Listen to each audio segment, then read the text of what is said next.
ಎಳ್ಳು ಬೆಲ್ಲ ತಿಂದು ಒಳ್ಳೆ ಮಾತಾಡೋ ಸಂಕ್ರಾಂತಿ ಹಬ್ಬ ಇನ್ನೇನು ಬರ್ತಾ ಇದೆ.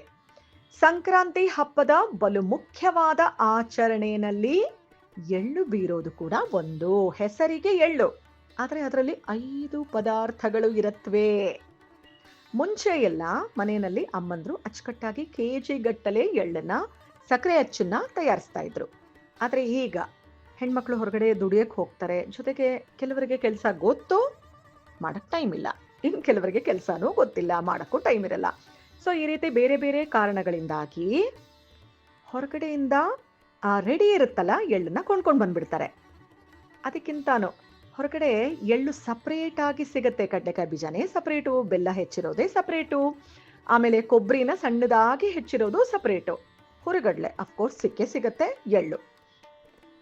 ಈ ರೀತಿ ರೆಡಿ ಇರುವಂಥ ಪದಾರ್ಥಗಳನ್ನ ಮನೆಗೆ ತಗೊಂಡು ಬಂದು ಬೇರೆಸಿ ಅದನ್ನ ಸಣ್ಣ ಸಣ್ಣ ಪ್ಯಾಕೆಟಲ್ಲಿ ಹಾಕಿ ಎಳ್ಳನ್ನ ಬೀರಲಾಗತ್ತೆ. ಸೊ ಹೇಗಂದ್ರೆ ಹಾಗೆ ತಗೊಂಡು ಬಂದ್ಬಿಡಕ್ಕಾಗತ್ತಾ? ಅಥವಾ ಎಲ್ಲಾನು ಸಮಾನೇನೆ ಹಾಕ್ಬಿಡಕ್ಕಾಗತ್ತಾ? ರುಚಿಯಾಗಿರೋದು ಬೇಡವಾ ಎಳ್ಳು? ಸೊ ಹಾಗಾಗಿ ಈ ವಿಡಿಯೋ ಮುಖಾಂತರ ಯಾವ ಪದಾರ್ಥವನ್ನು ಎಷ್ಟು ಬೆರೆಸಬೇಕು ಅನ್ನೋದನ್ನ ನಿಮಗೆ ತಿಳಿಸ್ಕೊಡ್ತೀನಿ.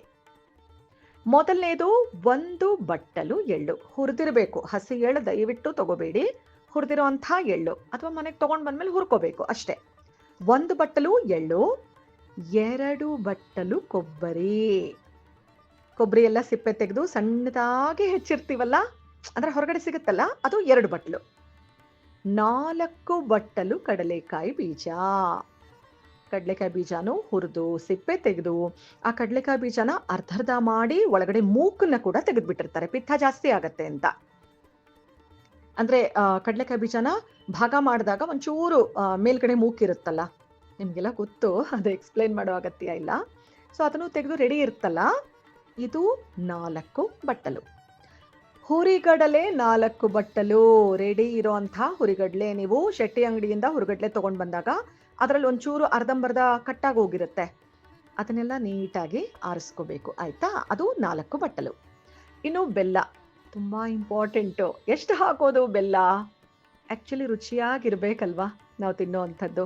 ಸೊ ಬೆಲ್ಲ 6 ಬಟ್ಟಲು. ಅರ್ಥ ಆಯ್ತು ಅನ್ಕೊಳ್ತೀನಿ.